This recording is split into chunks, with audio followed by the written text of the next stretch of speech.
Come on, what do you want? Right, so it says we're live now. Ash, come back. Right, so... Well, he's really small, like Justin. Oh, sorry, Justin's quite tall. Okay, so welcome to the PE Outstanding MOOC, Google Hangout Live. We're going to be talking about effective responses to students' learning needs, and we have a lovely expert panel joining us. If you'd like to introduce yourselves. Starting with Adam. Hi everyone, my name's Adam Laveau. You can find me on Twitter at Mr. Adam PE. I've had a number of years teaching in the UK as well as internationally. And what was your nickname? At Mr. Adam PE. Okay. Next, we'll go alphabetical.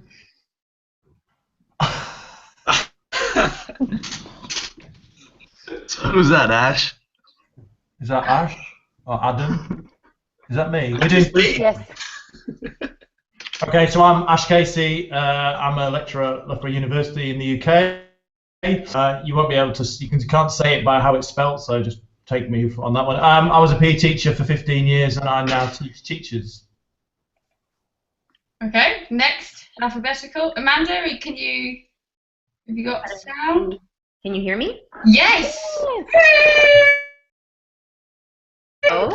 Explain that to me. So, Amanda, over to you. Can you introduce yourself? Sure. My name is Amanda Stanek, and I am currently in St. Louis, Missouri, but I do have a bit of a northeastern Canadian accent sometimes. That's where I'm from. And I am the founder of Move, Live, Learn, which tries to bring sport, health, and physical education together to solve some current societal inactive norms rather than us all working in silos. So that's who I am and what I do, and thanks for having me, Vicki. Okay, next up on the alphabetical. Joe? I believe that will be me. We're really good at this. Thank you. Hi, my name is Jo Bailey, and I teach at DeSoto, Wisconsin. However, I am originally from the UK. Grew up there for a little bit. I did teach there for a couple of years, and I also spent a great deal of time in Hong Kong, both going to school there and teaching there as well. And last but not least. And that would bring up myself, because I think I know my alphabetical order relatively well. Well, better than Joe, which isn't saying much. I am Justin Schleider. I teach physical education, health, and I have some technology integration periods this week where I will be rolling into classrooms and helping teachers implement technology in meaningful ways. I'm creator of SlowChat PE, co-creator of Blabbermouths, which used to have Adam Laveau in there, but he's been shirking his responsibility in that. SlowChat PE on Voxer, help create Voxer PE. Basically, I do anything where I can hear myself talk an awful lot. And that would be what I do. Real. Right. Okay, so we've had 4,436 people on the MOOC so far. And as you can imagine, lots and lots of questions that have been coming in. So what I've done is I've summarised the main themes of the questions that were picked out.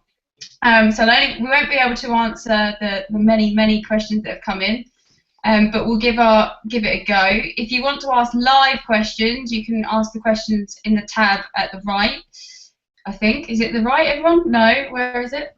For the people watching, you should find a Q&A tab. If you find it, ask a question. There's also an applause button, so you can applause if you like a particular answer. We'll have our own competition about which panel expert gets the most applauses. So, are we ready? Yes? Yeah, right, ready. Okay, so the first question is going to go to Adam, and then we can all jump in after that. So, alphabetically then. No. Yeah.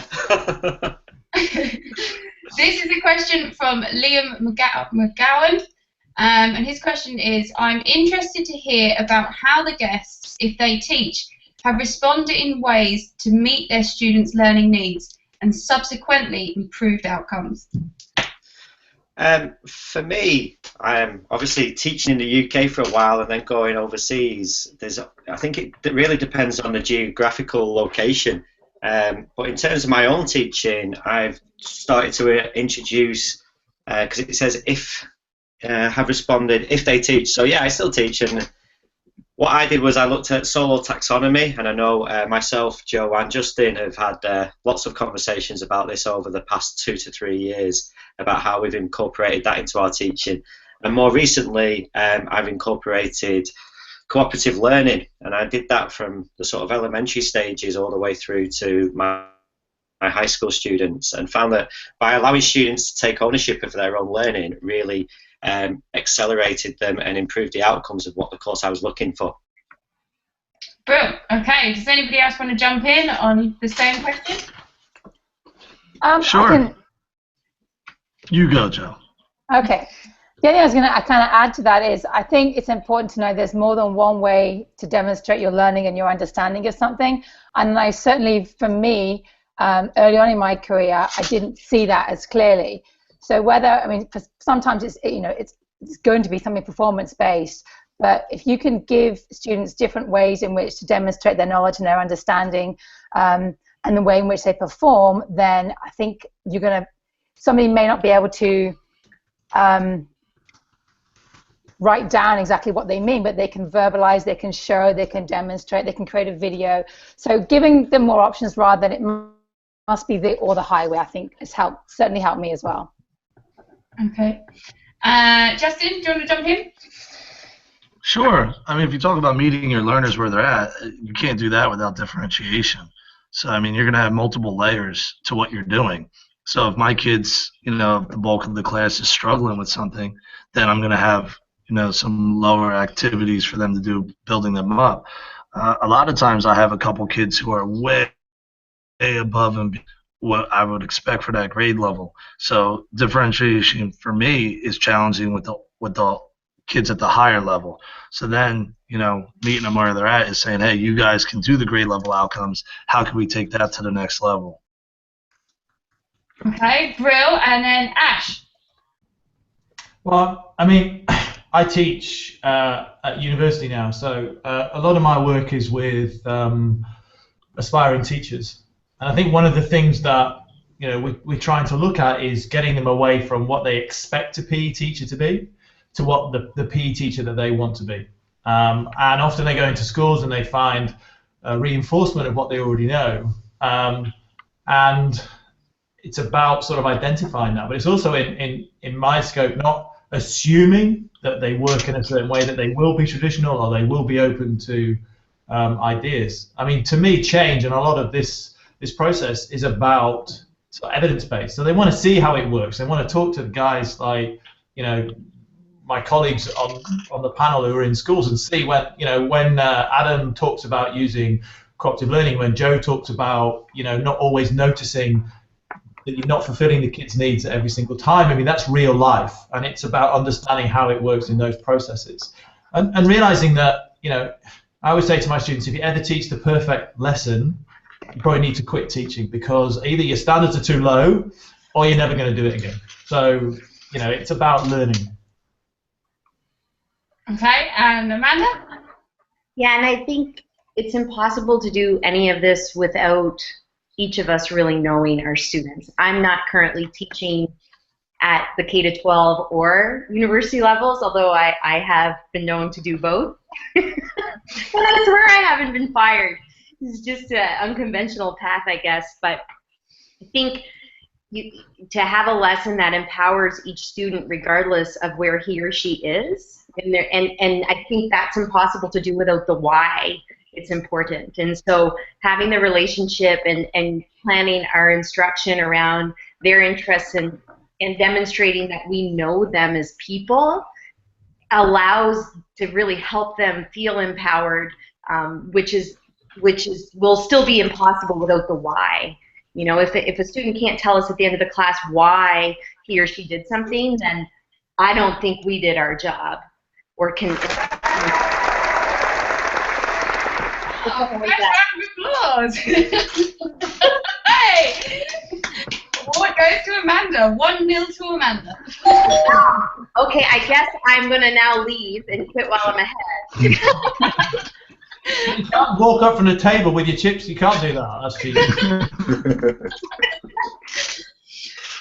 Okay, so it's really clear then that we need to be really identifying the students' learning needs from those points in order to be able to effectively respond to them. Now, in week 1 of the MOOC, one of the things we looked at was ways to effectively find evidence about our students. And one of the things was talking to parents. And we heard from a parent's perspective about what they thought about PE. Now, one of the questions that's come up is that not only do we need to listen to parents to understand students, but one of the challenges for PE is perhaps some parental resistance about their views of PE. And lots of questions have come in around this topic, around parents, about how we get them to buy in. I'm going to focus on Andrew Benjamin's question, which said, how can I educate parents better on healthy lifestyles and getting their children more active? And we're going to kick off with Justin. Sure. So one of the things for me is allowing the parents to see what we're doing in the classroom. And when we open our doors and let them see, then they could go, okay, this is where my child's succeeding, or I want my child to improve in these different areas. So I would say for me, I use Seesaw for that. Now I have videos, I have the evidence. The parents see what their kids are doing in class, and they go, okay, now I know what they could do. How could we encourage this outside of school? So I absolutely love a digital portfolio, even if you don't want to go with Seesaw and pick another one. But once they can see their kids doing the different activities, now they go, okay, this isn't just them playing sports. This isn't just something that's boring. Now they're active, they're having fun, they're smiling. How can I take that and encourage them to do this outside of class? What is there? And then from there, you could also open dialogue up. So any way to communicate with parents is going to help out. So whether you send out your email, whether you send out a weekly letter, whether I do Seesaw selfie videos I send out to the parents, say this is what we're doing.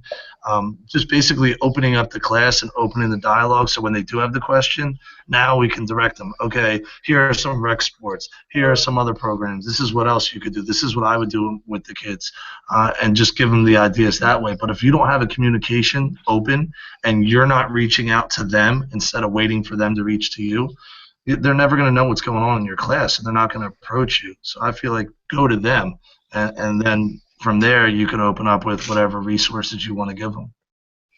Great. Can I just ask what's Seesaw? Because I'm not sure all of us know what Seesaw. Sure. Seesaw is a digital portfolio. So you put it online. It's an app on an iPad. The other one used to be 3Ring, but they went out of business.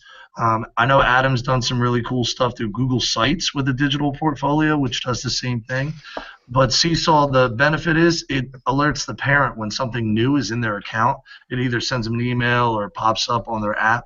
So now they know when something new is in there. So I can take a video of the parent and it'll show up on their phone, and then they could just open it and see that. So it's a free digital portfolio app that you can use, and it's also web-based. It's a game changer for us to show what's going on in our classroom. Interesting. Okay. Now, since you were the first one to go, we're going to change it up a bit. You can get to nominate the next person to answer the question. Sure. Ash has been awful quiet over there, and he's sitting. Look at how bored he is. Let's give Ash, let's give Ash a little something over there. I mean, I'm quite useful because my students are in their 20s, so I don't need to deal with their parents very often. Although I met lots of them today at graduation, and they're all very nice. But I think anything you can get where you get kids talking about PE. So something they did, dialogue with parents. I mean, school tends to be. I mean, I have 2 kids. One's 10, one's 12. What do you do at school? And school's not always a memorable thing. So anything they can go straight immediately. Well, in games, we in terms of the stuff that I did in games, we made our own games and we did this and. So there's loads of stuff you can do if you can get them talking, but you want them talking positively, because if you're reinforcing negative messages of PE, then their parents have negative messages of PE, then they just go, oh, that's PE, so it's not important, or it's not an important subject. But when they come home buzzing about it and they're talking about it and they want to go and do things with kids, with their parents or whatever, then it does become more of an impetus. So you want the parents to be active and to encourage their kids, then they need to see their kids being encouraged in school, so that their experiences are positive. If they're positive about a subject and they want to do it, then, you know, hopefully they will. Okay. Ash, get to nominate next up. Amanda. Oh, okay. I mean, I'm going to build on what they said. I think the key is communication, and we shouldn't sit back. You know, I was very full in saying to my students, my goal for you as your teacher is that when you get in your door and someone says, how was your day? You don't say good, and then they say, what did you do? And you say nothing. You know, my goal is that you share with them something that happened in our class. And if that's not happening, then you need to tell me, because that's good feedback to me to up my game. So I think even verbalizing that to the students can help hold ourselves accountable in a really positive way. And I know that I asked for the parents' attention. I don't know about you all, but I didn't get a lot of parents visiting on parent-teacher night. Sometimes I had other duties. I wasn't even really scheduled to be available for teachers. And unfortunately, that's husband calling, sorry, sometimes the norm.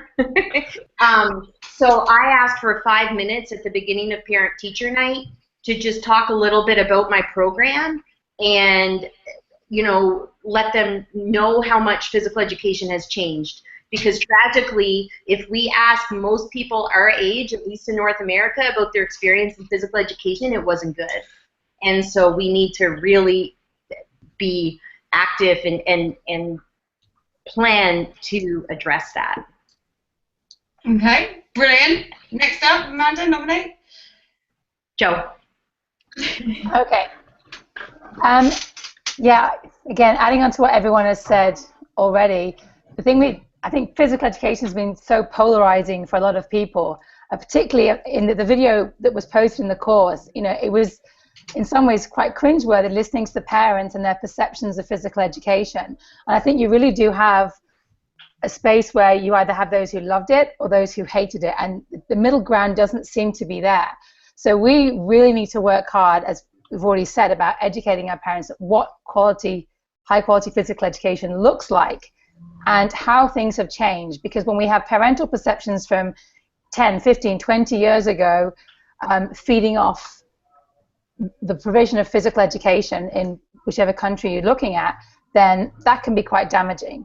Now, on the flip side, I think with our students as well, and correct me if you haven't seen this, but I think, again, you often have this message has been reinforced in the past that you're either good at it or you're not good at it. And the middle ground, again, doesn't exist. And I think it's really important to create that culture of it's okay wherever you are. Your goal is always to improve, no matter what it is. You know, whether it's in English, whether it's your reading with your math, it doesn't matter. But it's not a case of you're good or you're not good. Everyone is somewhere on their learning continuum, and keep reinforcing that through our teaching. So that message says that there is something for me here, no matter what the learning objective. I can take something away, and I can get further through whatever it is that we're doing. Okay, great. And then last but not least, Adam. Well, there's been quite a few things said there. I'm only just probably going to build on what everyone else has said. And for me, I really wanted to change the mentality within the school that I was last in, and it was a sort of roll the ball out attitude until I got there. And that communication with the parents, I do think, is really vital, but I think also backing it up with some of the research that's out there that they don't necessarily know about. So when we had our sports presentation evening this year, I actually told our parents that by letting them take part in not just PE but extracurricular sport as well, they're actually giving their students and their children an advantage to take their learning to the next level over someone that isn't taking part in sport. So I feel that communication is really important, and literally building on what everyone else has said, it's having those positive experiences. And I know that when my kids were going home, they always were talking about PE because it didn't used to be like that, and they were finding obviously those positive experiences, they were then relaying about what they had done in PE, going back to what some of the others had previously said. Okay, brilliant. So parents' perspectives are important, and how we engage with them is a challenge, but hopefully we've got some tips there of ways to do it. Now, another thing that's come up in the course about how we might respond to students' learning needs effectively has been physical literacy. Physical literacy hasn't been a kind of topic area of the course specifically, but this has been occurring in lots of the discussion boards and in study groups and in the comments. Some comments on the models-based practice are focused on, well, do we need to consider the broader aims of physical literacy? Now, I know Amanda is particularly passionate about physical literacy, so I'm going to ask her to kick us off with Mel Amanda's question. And the question is, I would like to know what the panel thinks about physical literacy and how PE should be teaching our students about the joy of activity in their cultural geographical locations. She says she personally focuses on personal interactive joys of teamwork and individual pursuits, but could do that with a focus on any activity. What do you believe is best? So, in short, what do you think about physical literacy, and how can we be teaching students about the joy of activity? I'm passionate about a lot of things, so don't mistake my interest in it as being more so than in other things. But particularly when I was living in Canada and working as a university professor, it was a term that brought all the sectors to the same table for a common goal. You know, before there was funding going to different areas, and everybody kind of, well, that's sports job, well, that's physical education's job, well, that's health's job, and that's parents' job, and that's rec's job. And what the term has done is it's allowed a more coordinated approach to reversing some, you know, norms, or at least planning that. I'm not reading the chat because it's going off and I see grins. And so this is what happens when you get a group of people together. First of all, I love that I got Mel's question because I really enjoy interacting with Mel, and she's an amazing educator. I think she's awesome. Yeah, and with physical literacy, for me, what I think is best is the larger range of activities in the diverse settings that students can experience as they develop their movement alphabet and then put the movements together in combinations. And as they, you know, of course, choice and these types of things, but traditionally, at least in a lot of programs that I saw as a professor, there was only a gymnasium floor surface being used. You know, and we weren't, you know, I could be in Nova Scotia or Virginia or Colorado where I was working, and despite the different geographics, people weren't getting outside the gymnasium. You know, if you don't want to be called a gym teacher, get the hell out of the gym sometime, you know? So for me, it's like a variety of environments. So you have land, snow, ice, and water, and you may not have access to all of them, but it's not even just that. Are kids on wheels in physical education? How are they combining different experiences? Are they ever in water? Like, what would it take to get them on snow? If that's not a possibility, okay, what else? And I really think to do that in terms of physical education, we need to have grade level clusters. I could be wrong here, but this is my humble opinion, where rather than, and we have A, B, and C yearly plans, so over 3 years we might be teaching to the same outcomes, but the students have 3 different years of experiences to do that. Because if we focus on repeating activities each year, the students who didn't like it the first year aren't going to probably enjoy it. Oh my gosh, it's so... Turn down to Amanda. I wish I could only drink water. Or else I would toast it with. But that's what I think. I think that it's created a lot of positive momentum for our profession. But what we do with that is really, really key. And so those are just some of my initial thoughts on it. Yeah, I guess I am really passionate. I can almost feel myself sweating, but could be the pregnancy hormones too. Congratulations. Thank you. I thought it was a great answer. I loved it. Okay. I'm going to mix it up a bit because I know physical literacy is often is used in different contexts and is used in different ways in different countries. So I'm going to ask the panel to kind of define what is physical literacy in kind of like a easy to understand explanation, even though sometimes it's quite a difficult concept. So we'll start with Ash. My answer to what should we do with physical literacy. Okay, I'm going to give the same answer, but I'm going to flip it around a little bit. To me, it's I remember as a kid watching Karate Kid, and it was like, know a bit of karate, good. No karate, good. In the middle, crush like grape. That was Mr. Miyagi. And I just remember that I think we can jump onto terms like physical literacy.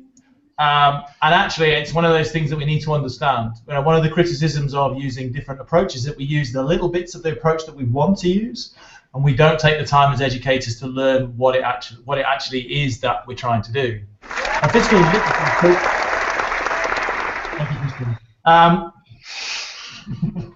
And I do think it's really important that if we're going to engage in a new idea, if we're going to take on something, it's our professional responsibility to learn as much about it as possible.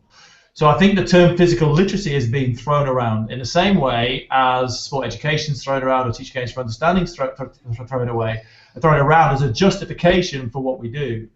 Now, I've read a lot about physical literacy, and there are different ways of expressing it, different movements, different ideologies. And I'm not confident to stand here, having read about it, and say I know what it is.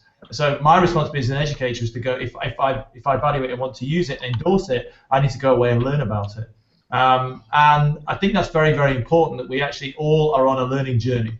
And we're going to begin to get with the terms like cooperative learning, as we mentioned, or physical literacy or whatever, and we're going to engage with those terms, but we need to fully engage with them, not just dabble with them and say, what I'm doing is physical literacy, and justifying an old curriculum through a set of new ideas that we don't fully understand. I'll get off my soapbox now. Okay, building on that then, can any of the panel recommend where to go if they wanted to find out more about physical literacy? And just jump in, we'll see how this one goes. Yeah, physicalliteracy.ca. Oh, did you hear me? Can you hear me? Yeah. And also there, if you Google the International Consensus Statement on Physical Literacy, there is a definition there that supports. Physical and Health Education Canada have a nice section on their website dedicated to physical literacy in the education sector. And then the Canadian Sport for Life folks have a lot of resources that aren't meant or aren't necessarily developed. There are some that can be great resources for schools, like a self-assessment, if you will. Be sure to note those are all free. I'm not trying to like put you somewhere that you're going to have to pay for something. Passport for Life is at a Physical and Health Education Canada site as well. And it's not an exhaustive list by any stretch of the means, but I completely want to reiterate what Ash said in that the problems that come along if it's not understood, because what was happening first in Canada is some people were calling physical literacy the fundamental movement blocks, and of course there are fundamental movements as a piece of it, but it's so much more than that. And so if one sector is calling physical literacy fundamental movement and another sector is using it more as the spirit of the intention of the definition as adopted by the International Physical Literacy Association, or what, I'm messing up their name, that's a problem, because and so those are some places for your reading pleasure where you could begin. Well, awesome. I'm sure people will have to look at that as a valuable resource. Now, I think Justin has a short, sharp, snappy definition of physical literacy that he believes in. Sure. Yeah, this is going to make me sound smart, even though I just typed in physicalliteracy.ca from Amanda and put it in. It says physical literacy is the motivation, confidence, physical competence, knowledge, and understanding to value and take responsibility for engagement in physical activities for life. So I think as our job, thank you very much, thank you. So our job for us, I think, is huge when it comes to the motivation aspect, the confidence aspect, and the competence. And that's what, as an elementary phys ed teacher, that's what I'm really working on. That's what I'm trying to get accomplished when people ask me, well, what is your goal? Why do you teach phys ed? I want to set that base that says from there, my students will feel competent and feel like they can do a variety of things in life. So when it comes to any physical movement, and I want them to understand all the locomotor movements. I want them to understand how their body works. I want them to understand the proprioception. I want them to understand strategies to games. All these things we build off of. And I feel like that's why physical education is huge in the elementary area. As you get older, I realize they get more specific into skills and different things. But for me, I feel like we're the base. Our elementary phys ed teachers, they're the thing that's going to be where we jump off of. And without that, then you're just missing out, and you do one little narrow slice, and then when you come to the end, you stop. So an example of that would be someone who plays football. Eventually, your football is going to be done. You're not going to play anymore. And then what do you do from there? So for me, I want them to do a billion things well, and then go, okay, I'll start from there. So I know that was a little long-winded, but that's what my thoughts were. That's great. I thought it was.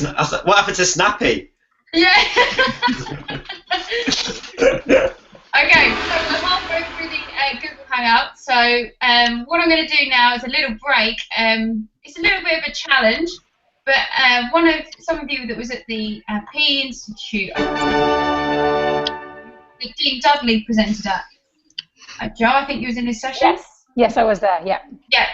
One of the things he got people to do was to look at the 4 learning outcomes of physical education, well, 4 main learning outcomes, so physical, cognitive, social, affective. And he asked them to pinpoint this and think about what would a student look like if they were competent in a particular learning outcome. Now, bearing in mind Justin's definition of physical literacy, which is around the 4 learning outcomes, I want you, the panel, to, in the next 30 seconds, see if they could demonstrate particular competence either in a singular learning outcome or physical literacy overall. So we're going to give you 15 seconds thinking time.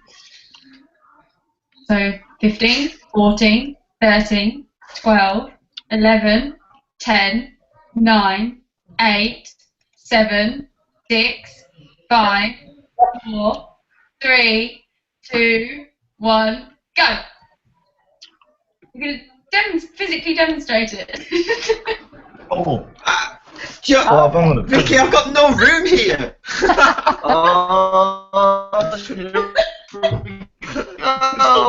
have no idea. Let's see if I keep my cooler. Okay. Here we go. You never know when you're going to have to go under a fence. I just disappeared. Don't worry, I told you I had no room. I was worried. We won't ask where you disappeared to out of there. You just tried to duck out. Now, how come Amanda didn't plank? I thought for sure I was going to see a plank out of you. I mean, I did work out today. I just got off the elliptical before I came up for this call. I was a few minutes late because I squeezed in a shower even, but honestly, with Vicky's accent, I wasn't exactly sure. I was thinking about a lesson that we were going to share. I wasn't thinking, but I'm not afraid to plank. If you want me to, I will. The Phys Ed Summit. You can see my I hand. watched her do it in the middle of the keynote or her episode. So, just to emphasise that, so when we've been doing in the MOOC, we've been really thinking about how we might diagnose students' learning needs. As we go on into week 3 after this week, there will be those kind of tasks for you to engage with, similar, that Dean Dudley has actually set. So thinking about in your PE department, how you might see if we say they're socially competent or they've got motivation, how we might physically see that, and to diagnose their learning and their learning needs. So, moving on, we have the next question from Ryan Forward. He said one of the things we've had is competent bystanders and how we identify them. So his question is, other than the obvious answer of differentiation, does anyone have any inventive ways to ensure that there are no competent bystanders? And we'll kick off with Jo. I think a lot of the cooperative learning strategies that were covered in the MOOC this week are excellent ways to ensure there's no competent bystanders. And if you're, our students, I think all of us to an extent, we're quite good at skating underneath the radar when we need to. You know, it's one of those skills that we learn quite early on. And we will have those students who look busy, happy, good, but they're really not engaged in what it is that we're trying to get them engaged in. They might just be moving around when we see them. They may be, you know, giving all the appearances of being involved, yet they're not. So I think when you're giving them, so one example, and Ash went over this at the National P Institute last year, using like a jigsaw strategy whereby every single person in the group has a role. So for example, if we look at our panel here, Justin might be in charge of figuring out the rules for an activity. Ash might be in charge of choosing a piece of equipment. Amanda might be in charge of timing regulations for whatever activity it was that we were doing. Adam might be in charge of the warm-up. Vicky, you might be in charge of the cool down. So everyone's got a direct role related to whatever their general task at hand is. And I think the more that you can put your students at the center of the learning and hold them accountable to it, the easier it's going to be, and the more that competent bystander notion is going to be reduced. Because when they know you are actively, as a facilitator, you know what's going on, they're going to expect for you to come and ask them a question. So for me, another strategy I've used, and Adam mentioned this already, solo taxonomy, where again, the student is always working to their next level of knowledge, performance, or understanding. And through that, they have to be able to demonstrate or tell you why it is they think they are at whatever level they think they're at. So just for me, I guess I kind of use no, annoying is probably the wrong word, the curious child mentality. You know, our little children are always asking why. Well, why? Why did you do this? Well, why did it work? Well, why? So by constantly you asking questions, you can see quite quickly, are they where they need to be, or do we need to take a step back and do some kind of, make some changes here? So which, it doesn't matter which strategy you use, because different strategies are going to work for different students in different classes, but make sure that accountability is there all the time, and your competent bystanders will go there. Oh, 2-1. The competition is picking up. So, hang on, Joe, speak again. Joe, speak again. Speak again.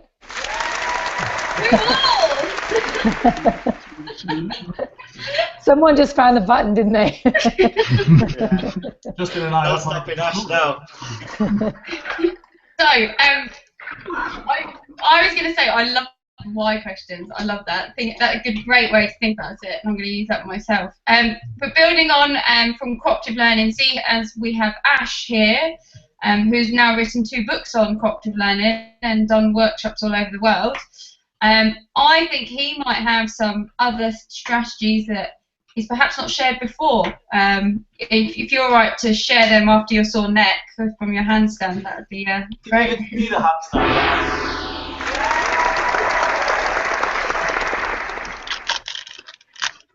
Right, so yeah, there are different things I do. I mean, often I find myself in very different teaching spaces. So sometimes I'm in a lecture hall with 250 students.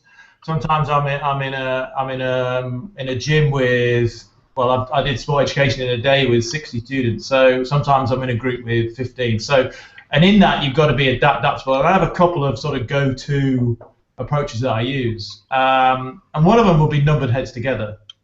So what I'm trying to do with numbered heads together is make sure, as Joe just said, that everybody, there are no competent bystanders.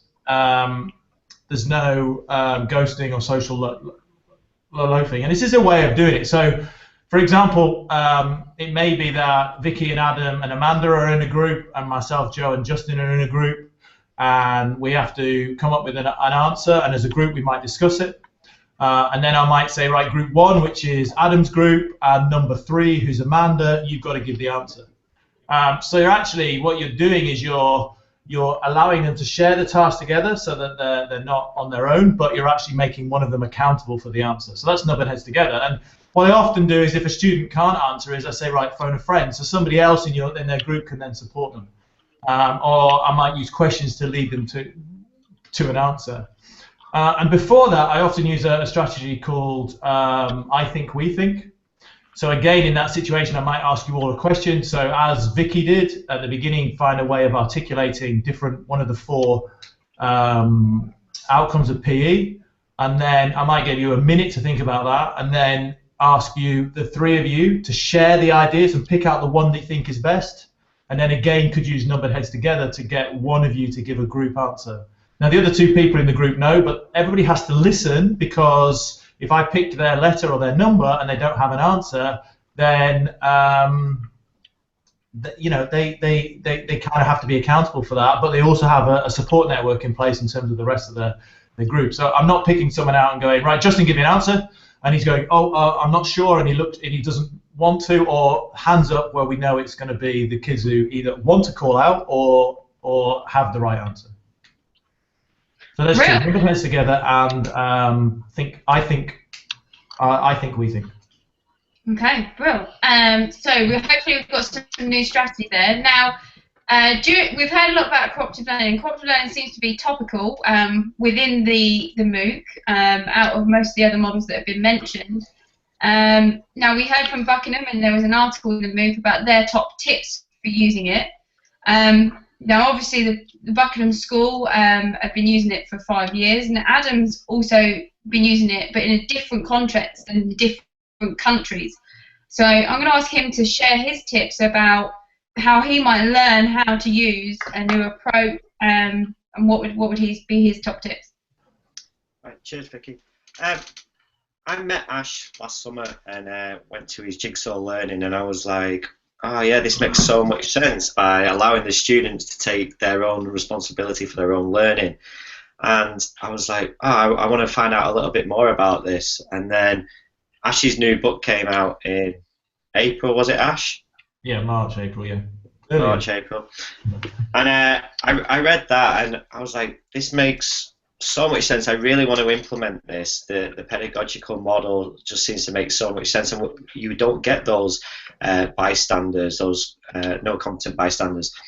So I started introducing it, and you have to start off slow. You have to go with the lesson 0 that's outlined in there, and lesson 0 is about showing the students how they need to work together in a team to be able to be successful within their own learning goal. It was really interesting to see. I did the very basic one that Ash suggested, which was the Star Wars example.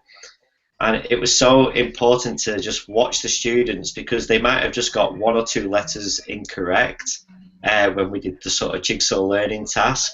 And they just all looked at each other like, how did you get that wrong? But it was good to emphasize to the students why they needed to obviously listen at each station before they brought that information back. So yeah, I introduced it into my school in Saudi Arabia, and the students straight away were completely more engaged. And what I've left now is my co-teacher is actually going to carry on the model, because she sees the benefits throughout. So like I said, we did it from grade 2, grade 3, all the way through to grade 12. So I can see the benefits of allowing those students or working towards those same goals. But it was really funny that last night I was at a Teach Me, and there was a school in the northwest of England here that are doing a lot of the cooperative learning strategies, but they didn't know it was called cooperative learning. They've just sort of stumbled across it and were introducing Jigsaw Learning. And they've been able to create all these resources, and they have the groups they have the groups looking at how they can get to their own goal with different levels. And it was really good to see, and a lot of the other PE teachers were really interested by the way that they're putting that pedagogy into their own school. Okay, brilliant. So we've got some tips on how we might deal with competent bystanders through asking the why questions, some specific strategies from Ash on cooperative learning, and then some tips from Adam about how we might go about learning to use it. So we're near the end, but moving on, we've got one more question before we get summarising answers, and the responses this time are going to be swift responses and short summaries. So Justin's going to kick us off with the question from Laura Davies. What are your thoughts on streaming classes by ability? Personally, I'm not a huge fan. I understand from the competition nature, it's better off, but for me, I like when we have a variation of ability in class. That gives me more flexibility and more ability to basically do what I want. To structure my class so that we could have our kids with the higher ability helping our kids with the lower ability and everything in between. If you just had it by straight ability, I think it would be much more competition, and they wouldn't learn the other part, which is teaching. So when my higher skilled students can teach my lower skilled students, now they're learning above and beyond what they were just by doing, because we all know when we teach, we have to understand it inside and out. That's my answer. Well, and you were right on time. Well done.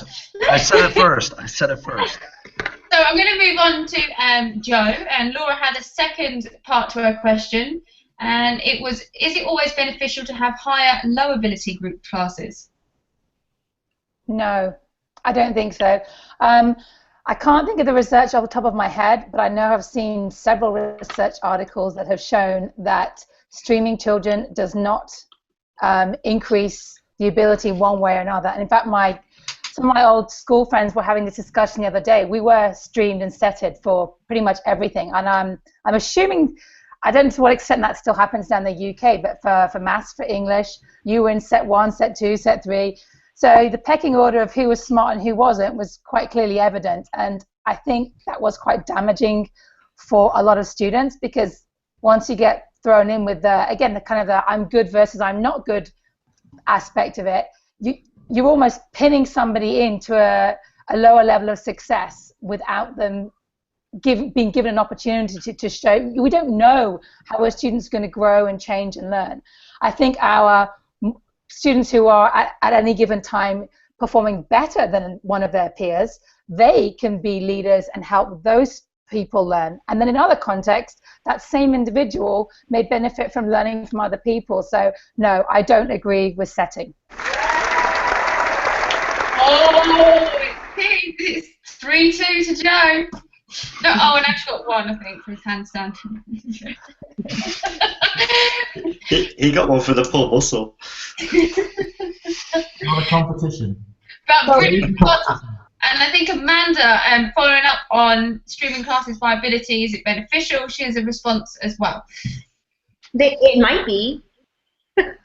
I don't think that I could say yes or no. I think we have to also acknowledge the research on choice and how that implicates with motivation.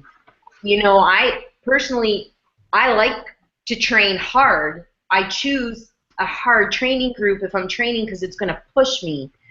It doesn't mean that I wouldn't enjoy a jaunt, but honestly, when I'm in training mode, I might not have time for the jaunt. I think choice, if there's a different groups and the students can choose, and that makes it very difficult within the system, and I totally understand that, but I don't think it's necessarily a yes-no question. I think sometimes it might be totally appropriate. I was never tracked in the enriched classes growing up. I lived to tell about it because my teachers made me feel kind. I didn't even know I might be able to think quite well until my second graduate degree. You know, but I fell in love with learning. It didn't matter what the title was that was given to me. And I think sometimes, you know, this is where I'm a little bit of this mix of new school, old school, because there's certain things that help kids be resilient and everything. If I'm going to look at where I am in skill level, if I'm a beginner, I ought to be okay with that and check my ego and understand I'm a beginner in this area, and that's okay. Because even if I'm advanced, there's more work to be done. And so I don't necessarily think it's a yes/no answer, although a lot of times I would say it's horrible the way it's implemented and delivered. But I think that there are ways that it could be wonderful and help motivate students. If Joe Bailey was teaching my kids, I would be completely okay with streaming. Let's just leave it at that. But they're not all Joe Baileys, right? Okay, great. Now we're even 3-3, and Ash got 1. No, great response. And Ash has, I think he often has quotes that he likes to share, and I think he has one that he knows about this. Ash? Yeah, I mean, I think that setting in itself can be a cop-out in many respects, in that, you know, we put them into abilities, therefore we've already got rid of some of the proper problems. But I think one of the things that comes out is that the best kids don't get stretched. So the one you've heard before is the Confucius one. It's I hear, I forget, I see, and I remember, I do, and I understand. But actually, that's kind of a false. It's not quite him who said it, and it's a rough translation. But the actual translation is supposed to be: not hearing is not as good as hearing. Hearing is not as good as seeing. Seeing is not as good as knowing. Knowing is not as good as acting. True learning continues until it is put into action. And often the kids need to give the opportunity to see other people do it. So sometimes good players don't necessarily make good coaches because they take very big steps to each of their learning goals. And actually it's the little steps that make good teachers. So when the kids have to break the skill down into small steps to help each other, then to me that's learning. Brilliant. Love it. Okay, great. So we're going to move on to the final question. And this is myself with it. Pardon? What could we? There you go. you got a bomb.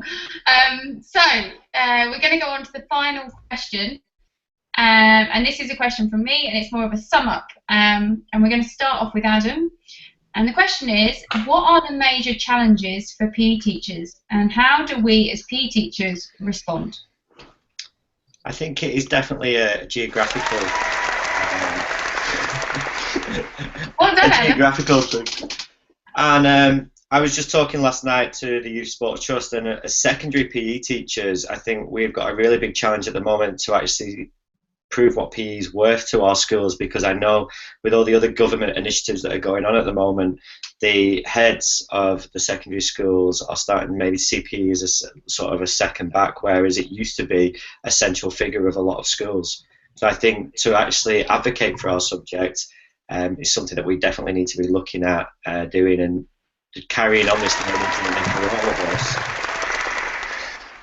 Carrying on this learning journey for all of us to actually try and improve what we're all doing and sharing this good practice that is happening in a lot of departments.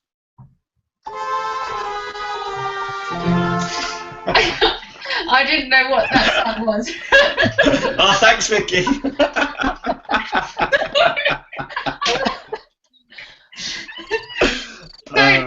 Next, brilliant, good response. And next response, Amanda.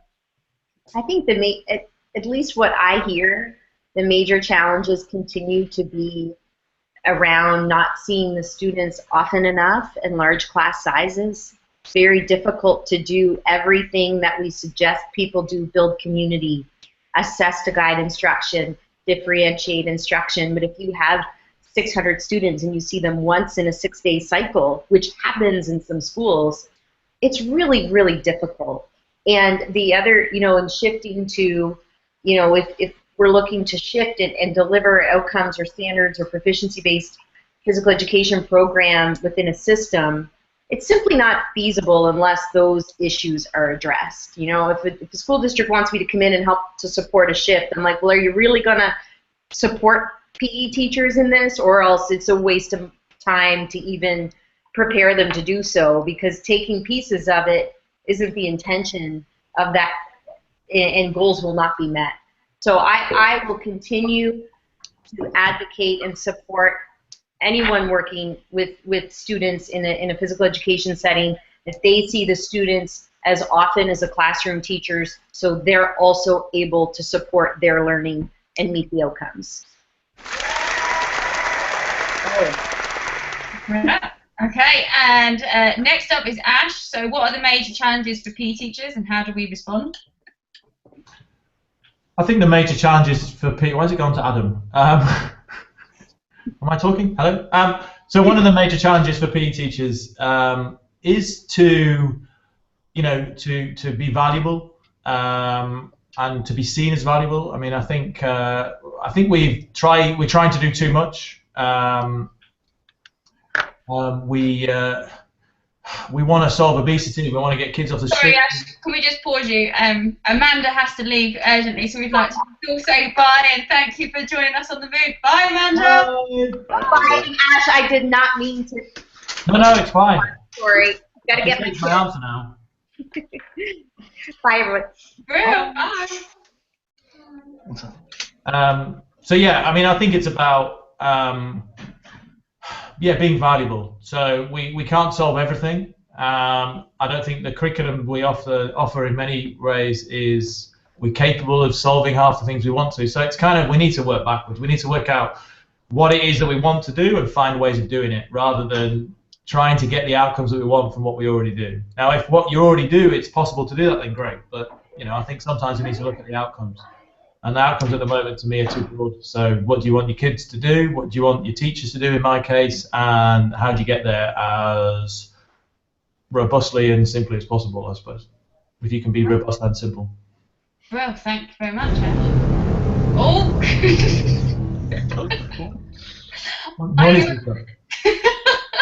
That was a dramatic one, but I thought it was a really good response. I was just pressing the different buttons before we end. So next up, Joe. I don't know how to follow that. I guess I'm going to talk more bigger picture here because I don't think any parent would argue that they don't want their children, either now as they're growing up or in the future, not to be healthy, to be happy, and so on. And we know a huge part of that is the confidence, the competence, and the motivation to want to go out there and be active and look after yourself. So it's how do we keep that front and foremost as we're teaching, so no matter where are we in the lifespan, because obviously your preferences, your interests are going to change, whether you're in elementary school, whether you're in middle school, high school, university, and beyond. How do we keep that? And we still focus on our day-to-day stuff. So we may have a sports team that we're working with. We may have, a winter unit that we're doing it at this one specific time. But how do we keep the big picture in mind as we're moving through our day-to-day challenges and keep the conversation going around, we create a healthy, happy society who are going to be productive. And, really physical education is one of them. It's a major key to this. So how do we get that message out there? How do we have our students, our community members, our stakeholders understand that and move it forward together? Well, thank you very much. I'm going to... Oh, okay. I'll be back in a minute. Thanks, Joe. And then last but not least, Justin. Sure. So everything that everyone said before me, and then flexibility and space. I mean, you roll into your school, you find out the gym's being used that day, you have to get out, it's raining, what do you do? That's always a problem. For me personally, and this probably is for every teacher, how do we fight laziness and complacency? How do I constantly remain innovative? How do I challenge myself? How do I not just settle into doing the same thing that I've always done? And how do I not revert back to the old school ways that I was taught? Because a lot of times when we don't have an idea, we go back to how we were taught, and that's not what we want. So for me, just how do we constantly challenge ourselves year after year when our administration has no idea what we're doing or what we should be doing? Well, thank you very much. You got cricket in your office. It's a New Jersey wildlife. Okay, so that is the end of the formal questions, so I think that gets an applause as well. Thank you for the panel for their excellent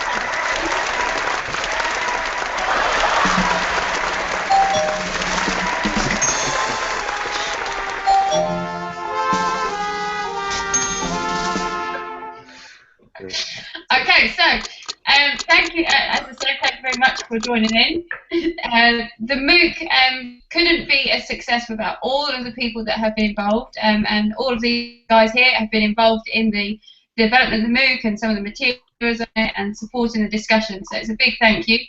I think what this shows is we do have a big community of learners, and you need to all be supporting each other if we're going to be able to respond to students' learning needs effectively. Where this Google Hangout and other Google Hangouts are good examples of ways to do that. So building on the tasks from this week, which was to identify blogs, YouTube sites, or people to follow on Twitter, I think this Google Hangout has shown 5 key people to look out for on Twitter, on Boxer, on YouTube, on their blog pages. So here's hopefully a resource that you can then follow up on and look for further information. So is there anything Thanks else for putting the MOOC on. Nope, thank you so much, Vicky, for putting the MOOC on. That's fantastic. Yeah. I know it's a ton of work, and it's free, so you get absolutely nothing from it other than lifting us all up as a profession. So we appreciate it. No problem. So, thank you very much, and I think we sign off. And just to check with the Google Hangout expert, Adam, do I just press stop broadcast? Yes. Just press stop. Okay, You great. should be Well, good to go. thank you so much for taking your time in the evening. See you later. Thank you, Vicky. See you Bye. later. All right, everyone. Bye. See you on the flip side. Oh. It's not live.